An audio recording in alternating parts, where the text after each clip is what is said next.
அன்வாரின் அதிகாரி என்ற போர்வையில் தெரியும் சுரேஷ்குமார் என்பவருக்கும் ஓம்ஸ் அறவாரியத்தின் தலைவரும் மலேசிய அரிமா சங்கத்தின் தோற்றுநருமான ஓம்ஸ் பா தியாகராஜனுக்கும் இடையேயான 17,60,000 ரிங்கிட் சம்பந்தப்பட்ட கடன் வழக்கில் இன்று ஓம்ஸ் பா தியாகராஜன் மீண்டும் வெற்றி பெற்றுள்ளார். ஓம்ஸ் தியாகராஜனுக்கு செலுத்த வேண்டிய மீதமுள்ள தொகையை சுரேஷ்குமார் செலுத்த வேண்டும் என்று நீதிமன்றம் தீர்ப்பளித்துள்ளது. சில வருடங்களுக்கு முன்பு 17,60,000 ரிங்கிட்டை ஓம்ஸ் பா தியாகராஜனிடம் கடனாக பெற்ற சுரேஷ்குமார் பின்னர் அந்த கடனை வாக்குறுதி அளித்தபடி திருப்பி செலுத்தாமல் காலம் தாழ்த்தி வந்தார். பிறகு தாம் பணமே வாங்கவில்லை என்று கட்டுக்கதைகளை சொல்லி பல மாதங்களாக பல தில்லுமுள்ளு கதைகளை கூறி வந்தார். இதனால் அவர் மீது ஓம்ஸ் பா தியாகராஜன் தரப்பில் நீதிமன்றத்தில் வழக்கு தொடரப்பட்டது. இதனை அடுத்து அந்த வழக்கில் நீதிமன்ற தீர்ப்பின் மூலம் சுரேஷ்குமாரின் குட்டு அம்பலத்திற்கு வந்தது. ஓம்ஸ் தியாகராஜனிடம் வாங்கிய பணத்தை வழக்குக்கான செலவு தொகையோடு சுரேஷ்குமார் திருப்பி செலுத்த வேண்டும் என்று நீதிமன்றம் அதிரடி உத்தரவிட்டது. கடந்த 2023 ஆண்டு செப்டம்பர் 27 வழங்கப்பட்ட அந்த தீர்ப்பில் முதற்கட்டமாக 10,60,000 வெள்ளியையும் செலவு தொகையாக 15,000 வெள்ளியையும் சேர்த்து மொத்தம் 10,75,000 வெள்ளியை சுரேஷ்குமார் வழங்க வேண்டும் என்று தீர்ப்பு வழங்கப்பட்டிருந்தது. மீதமுள்ள 7 லட்சம் வெள்ளியை நீதிமன்றம் நிலுவையில் வைத்திருந்தது.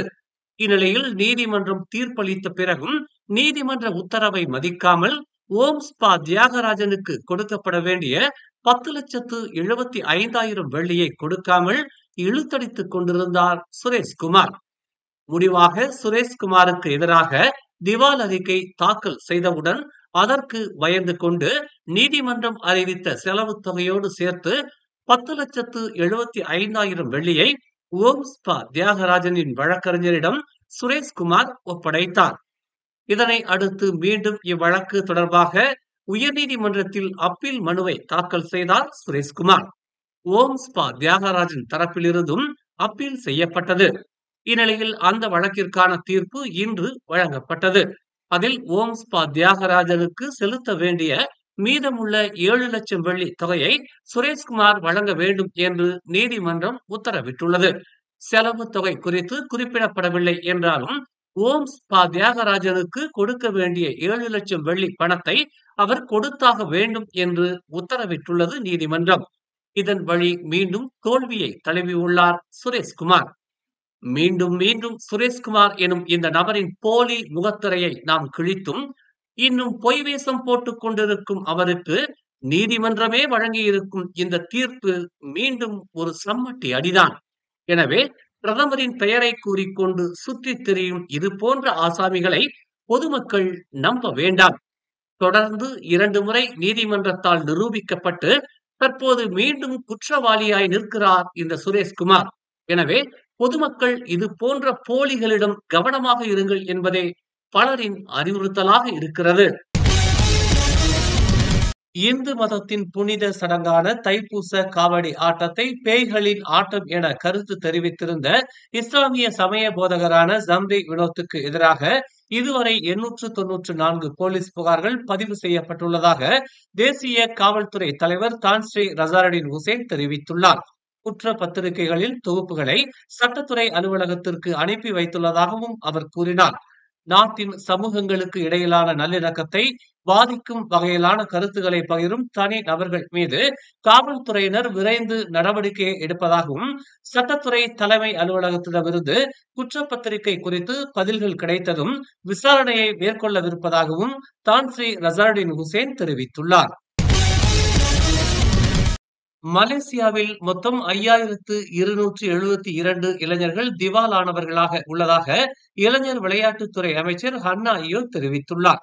5,189 பேர் 25 வயது முதல் 34 வயதுடையவர்கள் என்றும் 83 பேர் 25 வயதுக்கு உட்பட்டவர்கள் என்றும் அவர் கூறினார்.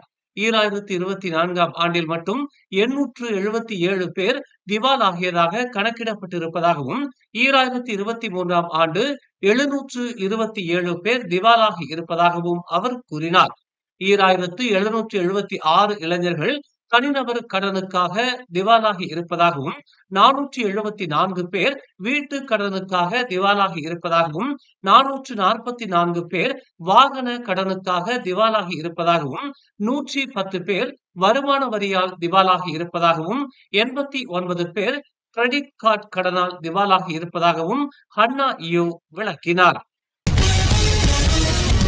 17 கோடி வெள்ளி ரொக்கப்பணம் மற்றும் 16 கிலோகிராம் தங்க கட்டிகள் தொடர்பான வழக்கில் முன்னாள் பிரதமர் டதஸ்ரீ இஸ்மாயில் சப்ரி யாக்கூப் மலேசிய லஞ்ச ஊழல் தடுப்பு ஆணையத்தில் இன்று காலை 9:46 மணிக்கு வாக்குமூலம் அளித்த பின்னர் தாம் குற்றமற்றவர் என்பதை மலேசிய லஞ்ச ஊழல் தடுப்பு ஆணையத்தின் விசாரணையில் நிரூபிக்கப் போவதாக தெரிவித்துள்ளார். மலேசிய லஞ்ச ஊழல் தடுப்பு ஆணையத்தில் சுமார் 5 மணி நேரம் விசாரணைக்கு பின்னர் செய்தியாளர்களை சந்திக்க முடியாததால் செய்தி அறிக்கையின் வாயிலாக டதஸ்ரீ இஸ்மாயில் சப்ரி யாக்கூப் இதனை தெரிவித்தார். லஞ்ச ஊழல் தடுப்பு ஆணையத்தின் விசாரணைக்கு தாம் முழுவதும் ஒத்துழைப்பு வழங்குவதாகவும் எந்த நிலையிலும் தனக்கு ஆதரவாக இருக்கும் மலேசியர்களுக்கு தாம் நன்றி கடன் பட்டிருப்பதாகவும் அவர் கூறினார். கிள்ளானில் இருந்து சபா பெர்னாம் செல்லும் சாலையில் கட்டுப்பாட்டை இழந்த வாகனம் ஹைலக்ஸ் வாகனத்தை மோதி விபத்துக்குள்ளானதில் 39 வயது ஆடவர் உயிரிழந்தார். நேற்று மாலை 5 மணிக்கு இந்த விபத்து குறித்த அழைப்பு கிடைத்து சம்பவ இடத்திற்கு மீட்பு படையினருடன் விரைந்ததாக சபா பெர்னாம் மாவட்ட காவல்துறை தலைவர் உதவி ஆணையர் முகமது யூசுப் அமார் தெரிவித்தார். கனமழையின் காரணமாக கட்டுப்பாட்டை இழந்த டொயோட்டா வியோஸ் ரக வாகனம் ஹைலக்ஸ் வாகனத்தை மோதியதாக முதற்கட்ட விசாரணையில் தெரிய வந்துள்ளது என்று அவர் தெரிவித்தார். விபத்துக்கு காரணமான டொயோட்டா வியாஸ் ரக வாகன ஓட்டியான 39 வயது உள்ளூர் ஆடவர் சம்பவ இடத்திலேயே உயிரிழந்ததாகவும் ஹைலக்ஸ் வாகனத்தில் இருந்த 41 வயது மற்றும் 43 வயது கணவன் மனைவி இருவரும் படுகாயம் அடைந்ததாகவும் அவர்கள் இருவரும் மருத்துவமனையில் சிகிச்சை பெற்று வருவதாகவும் முகமது யூசுப் அமார் கூறினார். தலைநகர் மஸ்ஜித் ஜாமே எல்ஆர்டி நிலையத்தின் சுவர் இடிந்து விழுந்தது எதிர்பாராத சம்பவம் என்று ரேபிட் ரயில் நிறுவனம் தெரிவித்துள்ளது. நேற்று மாலை 4 மணிக்கு மஸ்ஜித் ஜாமே எல்ஆர்டி நிலையத்தின் மேல் மாடி நடைபாதையில் உள்ள கான்கிரீட் சுவர் இடிந்து விழுந்ததில் பயணிகள் எவரும் பாதிக்கப்படவில்லை என்றும் இச்சம்பவத்திற்கு ரேபிட் ரயில் நிறுவனம் மன்னிப்பு கோரியது மட்டுமின்றி பொறுப்பேற்பதாகவும் தெரிவித்துள்ளது. கடந்த மாதம் ரேபிட் ரயில் நிறுவனம் தலைநகரின் முக்கிய எல்ஆர்டி நிலையங்களில் பாதுகாப்பு மேல் நடவடிக்கைகளை மேற்கொண்டதாகவும் மீண்டும் தற்போது அனைத்து எல்ஆர்டி நிலையங்களிலும் பாதுகாப்பு சோதனைகளை மேற்கொள்வதாகவும் தெரிவித்துள்ளது. இச்சம்பவத்தால் மஸ்ஜித் ஜாமே எல்ஆர்டி நிலையத்தின் கட்டிடத்தின் கட்டமைப்புக்கு பெரிய சேதம் எதுவும் இல்லை என்று சோதனையில் தெரிய வந்துள்ளது. மேலும் செய்திகளை தெரிந்து கொள்ள தமிழ் மலர் நாளிதழை பாருங்கள். உடனுக்குடன் செய்திகளை தெரிந்து கொள்ள தமிழ் மலர் இணையதளம், தமிழ் மலர் செயலி மற்றும் மலர் டிவி யூடியூப் சேனலை வலம் வாருங்கள். எங்களோடு இணைந்திருக்க மலர் டிவியை பதிவு செய்து கொள்ளுங்கள். உறவுகள் மகிழ்ந்திட விருப்பம் மற்றும் பகிர்வு சேவையை சொடுக்கிடுங்கள்.